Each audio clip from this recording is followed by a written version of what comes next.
SFM, voice of the Shuswap at 93.7 on your radio dial. We are broadcasting in stereo from our transmitter approximately 8 kilometers northwest of our studio in downtown Salmon Arm.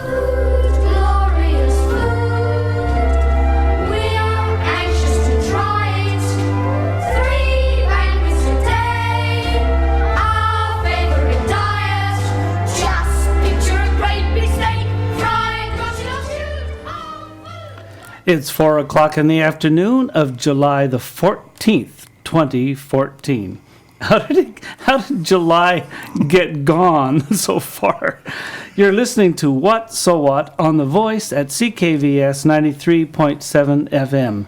I am your host, Jere Paquette, co-author of the book Eat to Save Your Life.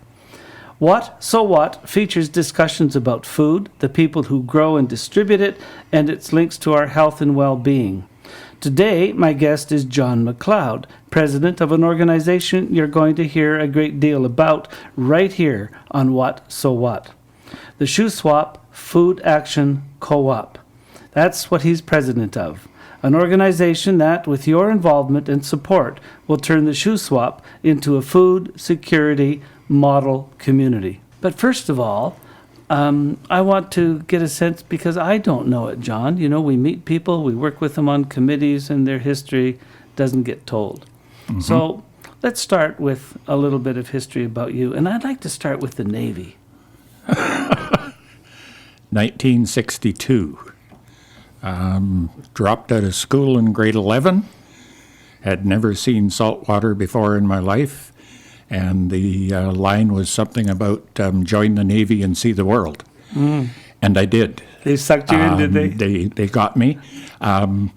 Fortunately for me, it was just a 3-year hitch, because I know this will come to a surprise to you, Jerry, and to everybody else that's listening that knows me, that I don't handle saluting people and being told what to do necessarily all the time. And so 3 years was plenty of time to get a belly full of that. But yeah, I got over to the Far East. You did. I've been through the Panama. And I won't tell you all of the places I've been and all of the things I've done, but... no, this is a family radio station, John. So we'll keep it to that. Okay. But quite an experience, because I was fortunate in where I came from, off of a farm. And I was in Manila, and I was in Singapore, and a whole lot of other places where I saw starvation. And until you can smell it, feel it, and touch it, it doesn't have the same resonance, maybe, if that's the right word. I'll take to my grave a little girl in Manila who came up to me, and she wanted 1 centavo. I think that's a fifth of a penny. I'm not sure. It sure wasn't much. And you couldn't give anything to her, because there was 100,000 other little kids in Manila that were all looking to see what you were going to do. And, you know, it just, that little girl, to this day, I can still see her. She stuck with me. And we've got to do something about this, and we're going in the wrong direction. I think there's a move afoot now. There's a swell happening, if you will, to maybe change things a little bit. But damn, it's slow, you know. And we've got to address these issues, not just locally, but on a global scale. That explains some of the that was angst, the Navy. I feel. That was the Navy, but that brings us right up to the moment in ways that I certainly am aware of. We've been sitting at tables across from one another and with one another the past couple of weekends, trying to contribute to the development of the Shuswap Food Action Co-op. Yeah. And the first time that we worked together, and I'm just jumping ahead here now because it fits so perfectly well, we were trying to develop a vision mission statement And I'd like to read that vision mission statement that we developed for everybody, and we'll expand on it as we talk, but this fits so perfectly. Yep. I get you now a little bit more, John McCleod. You were so antsy during that whole process because you wanted to be out doing something. Yeah. But at the end of it, when we finally, with the help of Dorothy Argent and Niels Christensen, you said that you were just a little tiny bit short of really excited. You're holding back a little bit. But here's what you're excited about. Now I get it a little bit better. The vision statement we came up with, or the mission statement in this case, was the mission of the SFAC is to empower each and every citizen of the Shuswap through, I'm having troubles reading my writing, through education, advocacy, and action to create a model community where everyone has access to, help me here, I'm trying to read a picture of the statement, to Access to healthy, affordable food. Thank you. I can't see it, but I think I'm gonna that's read what it it again. should have said. And that's what it did say. I'm going to read it again. The mission of the SFAC is to empower each and every citizen of the Shuswap through education, advocacy, and action to create a model community where everyone has access to healthy, affordable food in a successful local economy. Right on, yep. Niels and Dorothy, kudos to them. You bet. They've really brought the group together, and the group that have been meeting, doing these things, the energy and the camaraderie Yeah. is overwhelming. It's excellent. Yeah, we had a good time at that meeting. As I said, in spite of your angst, hurry up, hurry up, hurry up, hurry up. We really have to do this. And at the end, you were excited. You bet. No, exactly. It's coming together. But Jerry, I know you're older than I am, and we don't have a lot of time left. So we got to stop talking and start doing. That's what you want to get at. Yeah. And this weekend, on Saturday, we met to develop the annual action plan. Yes. And you were far more animated because we have one now, and we'll come to that in a minute. Uh-oh. I want to go back to the Navy now, but I had to fit that in because that experience you had with poverty is still with you some decades later. and it's having an impact on you. I was there in '64. I can't do the math as to how many years ago that was. We won't bother, John. We're old enough that it doesn't matter. Okay, yeah, good. A long time ago. But it's right here for you right now, actually. You're addressing those things that you experienced then. And you know, those issues that we had, I can't remember the author, but I've read a book called Stuffed and Starved. And now we have a society right here where there's people going hungry, and then there's people that are on the other side of it with obesity. And both of them relate to food and the quality and access to healthy, affordable food. And education, I know that that's one of the actions that you're involved with. And we have to embrace the education for our youth to become aware of what they're eating and what's in what they're eating and how it's going to affect them. Yeah. The obesity rates are diabetes.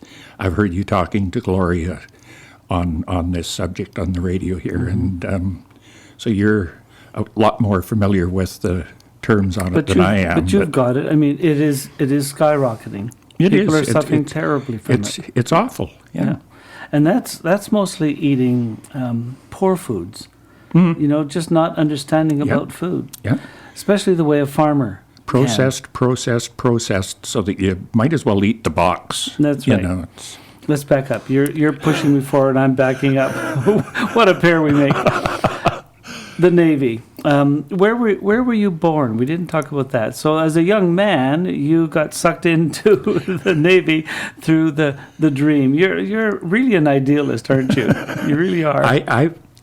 I suppose. Yeah. That's okay. I got things to say about that off air in a while. Yeah. But where were you born? Where were you when that happened? That was here in the Shuswap? I was born in Salmon Arm, British Columbia. You were born right here? Yeah. Wow. And you Yeah. went through the Great Fire. We did, yes. That was 98. And that was quite an experience, Jerry. You could reach out and touch it. It was that close. It actually burnt some of our bush. And your farm was right at the base of Mount Ida. we're right at the very base of Mount Ida. And we watched that fire come over the back of Mount Ida and down. And Mother Nature is powerful. And if you can get over the fact that it's burning everything in front of it, and maybe you in a few minutes if you don't look out for yourself, it's an awesome thing to watch what Mother Nature can do when Mother Nature decides to do it. And I know you're going to think that I'm leading you off on the garden path here again, but that's a thing that we should be considering when we start genetically modifying our foods and using all of these chemicals, sprays, what have you. We're changing the very organism that runs our being. And that, you don't want to tick Mother Nature off too much, because I've seen firsthand what Mother Nature can do. And when she kicks back, she kicks really, really hard. I was sitting on a bus in Hawaii. I taught there for a while on the slope of Diamond Head. And I was on my way there, and it was just after the Indonesian tsunami. Right. Not the first one, but the one that made such a mess and such press. Yes. And there was a native Hawaiian fellow sitting on the bus beside me, and I had the newspaper open, and I was reading about it. And he was reading over my shoulder. It was a very cozy kind of thing. And then I looked over at him, and he looked at me, and he just shook his head, and he said, "Mother Nature's cleaning house." Exactly. That's all he said. And with the GMOs and things like that, when Mother Nature cleans house, it's us that gets cleaned. Now, why do you give me the link between the fire and GMO here? Just Mother Nature is. I don't know how I got onto that tangent either. I'm sorry. That's okay. But, it's an interesting.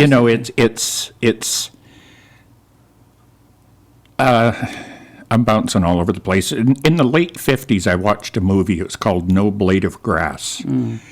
And I don't know if anybody can access it anymore or not. But a disease gets in the grass somewhere in Asia, and it's on TV cameras in different parts of the world, and nobody's paying too awful much attention to it. Until after a while, there's nothing to eat. And what humans will do when they get hungry and have no food. And, it's just a thing that maybe we should be paying attention of where our food comes from and how it's produced, and then how it's processed and how it's brought to us. Now, you think there's a little bit of hope in your voice before. You talked about the swell. I'm going to get you still. You were born here in Salmon Arm. You went to the Navy. But you came back and you worked on the family farm. Yes. And you are a farmer. And I asked you one day, I said, "What's a farmer do?" And you said, "Head down, ass up for 30 years." And that means you are steeped in nature. Jerry, we got to do T-shirts. That's all we got to do. Yeah. Oh, by the way, everybody, we've copyrighted that. You can't use it. I have to come clean here. After I came home, I was on the farm for a while. And then, of course, I went off and worked in construction and did a few other things. But eventually, all roads lead to farming in Salmon Arm. Yeah. And you're still there. Still there. You're not farming so much anymore. We have it leased out to my nephew, who is one of 2 organic dairy farmers in the interior of British Columbia. No. So we are a certified organic farm. Oh, okay. What's his name? Jack McCleod. Jack McCleod. Of McCleod Farms. Okay. And that's what you call your organization, McCleod Farms. No, mine is Edgemont Farms. Oh. Okay, I'm confused. His is McCleod Farm. Yes. Okay, and what is your farm? My farm? Yeah. We were a dairy farm. Okay. And when our kids said, no, we're not going to milk cows, we've watched what you've done, and we don't want any part of it. We're going to go away and make some money. But then they also put on the proviso that don't sell the farm, so that when they get old, like us, Jerry, they can have a nice place to come back to. So after we got out of the dairy business, I decided to go into the beef industry, and that's just when that crashed. So that was a learning curve. And from there, we went into the nursery business. Oh. And I started growing trees for sale commercially. Mm-hmm. And then, of course, the garden center and gift shop and stuff right on the farm. Right on the farm. We took a sandblaster and cleaned 50-odd years of manure out of the barn and opened a store and invited the public in. When was that, John? What? 95, 96? 95? Okay. I'm not sure. In there somewhere. Yep. Before the turn of the century. Yes. My God. Oh, there's been one of those, has there? Yeah. Yeah, there has been. So, all right, so you had that that farm. What you called it the McCleod Farm. And you were doing different kinds of things. It's Edgemont Farms. Edgemont Farms. My grandparents bought it from some people who had come from the States, and they were from Edgemont County, I believe it is, in Minnesota. Oh. And so that's where the name Edgemont came from. Because I was under the impression to start off with that it was because it was at the edge of the mountain. But it was makes some sense, yeah. But and probably if you hadn't told this story over the air. So anybody that I've told it's because of the edge of the mountain, I was lying. Oh, okay. Sorry. Fessing up, are you? Right here on CKBS. Right here in front of Jerry and everybody. That's right. So bring us up to today and the farm.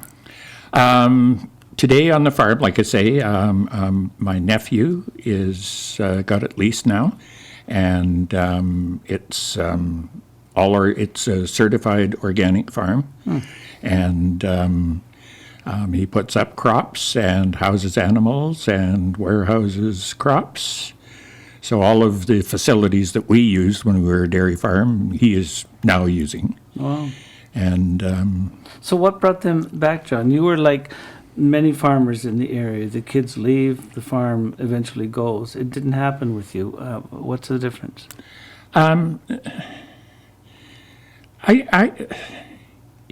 It's just one of those things where farming it's a lifestyle.